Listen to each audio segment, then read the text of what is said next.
Alrighty, folks, welcome back to another episode of the Made to Pray podcast and our wee sub-series, Tunes That Change the Scene.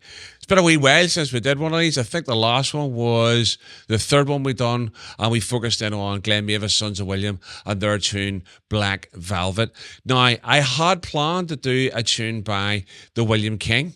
However, been trying to do a wee bit of research into exactly when they did this particular tune, and until I get that information, I don't really want to do that. So hopefully that'll be forthcoming pretty soon, and we'll get into that. So in light of that, what we're going to have to do now is we're going to have to go back and look at a band from Scotland, and no, it's not the Mail. We're going back to look at a tune from the Black Skull. Specifically, we're going to pick a tune off their second recording called On the March, and we're going to pick out St. Louis Blues. All right, so St. Louis Blues was a pretty bold choice at the time, and I think for me, I don't think I was expecting to hear a tune of this particular style because it has that bluesy kind of feel that you get from the title, but it's also kind of got that wee jazzy type feel to it. And to be honest with you, it was really something that if you were picking out a march, this probably wouldn't have been a march that you'd have picked out to play. So I have to say, probably a really bold choice at that time. So as I say, with those wee jazzy undertones, and the way the drums are and the arrangement and everything, it was really kind of different for a tune that any band was kind of picking up. And I think that that's what made people really listen in to this particular tune. And, the first time I actually heard this really wasn't on this tape, because it's actually, funnily enough, ironically, it's a tune that's used in the Glenn Miller story.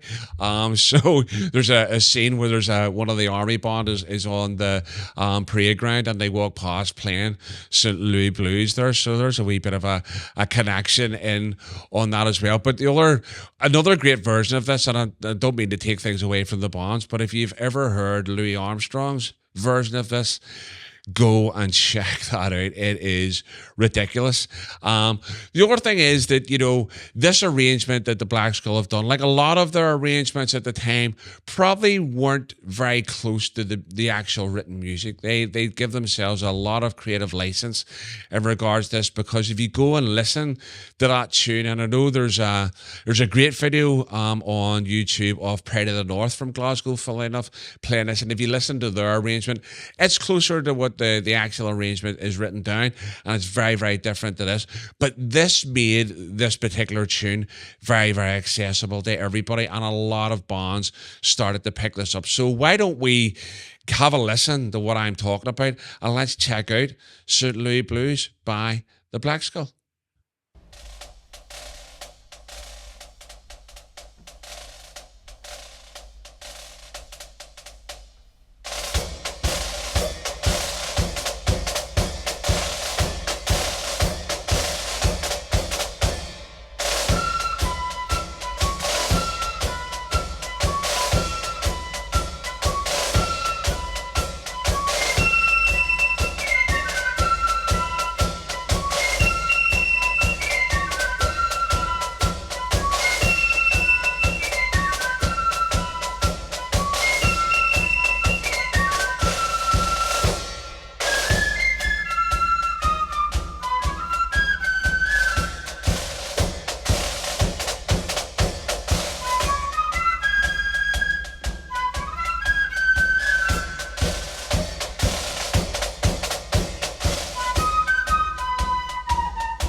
Brilliant, absolutely brilliant.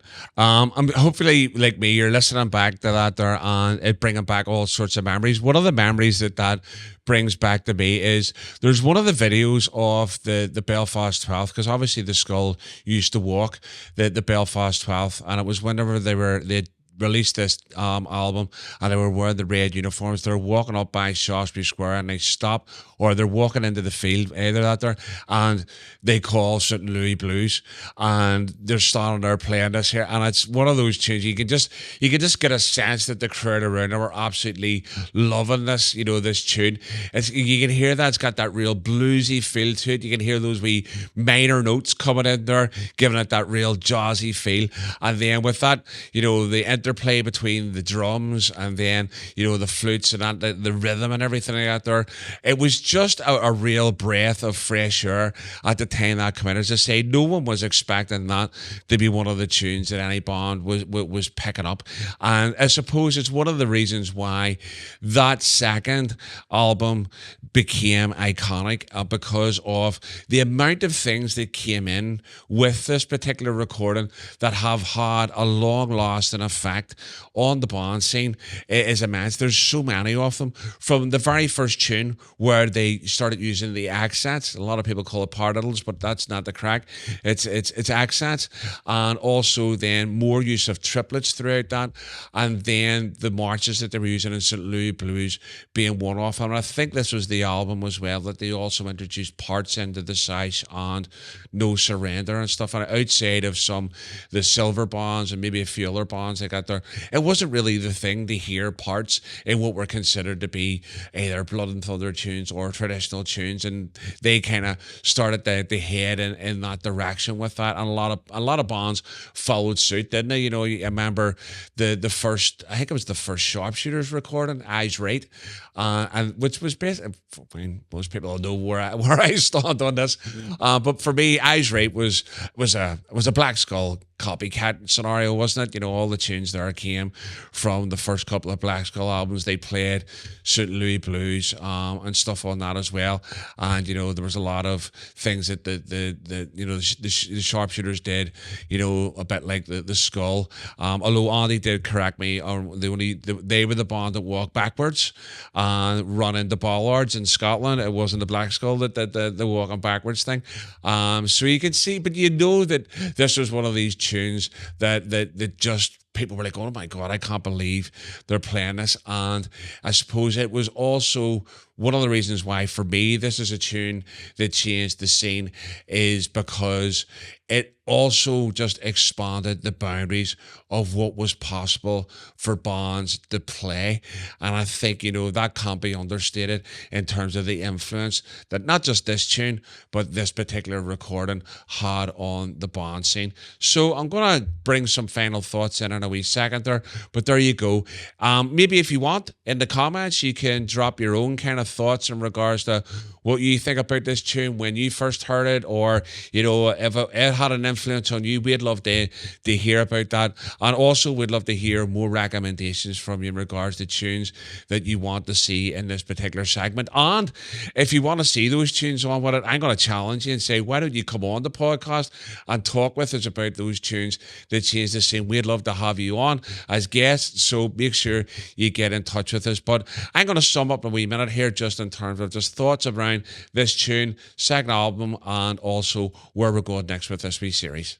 Alrighty, so there you go. So a classic tune from the Black Skull there, from their second album, St. Louis Blues. And, as I say, the impact for me in regards to that tune, as I've already stated, cannot be understated. It was definitely experimental. It was, for me, as I've already said, a bold statement. And for me, I think it also provided a platform for other bands to go and do other things. I'm thinking specifically, no surprise here, the Mail going off and doing a Dire Straits number whenever they did Going Home. So I think, again, this opened up, the whole realm of a musical spectrum to bands to say, what, nothing's off limits. If you can turn this into a 2/4 or a 6/8, the world's your oyster. You can do whatever you want with that. And it definitely contributed heavily to this particular album becoming an absolute classic. I know there's people out there who'd be listening to this, and you still listen to this second Black Skull album like almost religiously, just like you always do with other albums. You always go back to these particular recordings and some of these tunes. And the fact that, you've still got bands playing it today, not like this, but they've went and they've found another arrangement and they've tried to do that. And if you haven't checked out, I've already said, check out Pride of the North playing St. Louis Blues on YouTube. Absolutely wonder version of that as well, So there you go. So next time we are going to focus in on another band. Hopefully it'll be the William King episode. If not, we'll focus in on another tune that changed the scene there as well. Okay? So that's us for this particular episode. These episodes are always short and sweet. And so until the next one, look after yourselves and take it easy.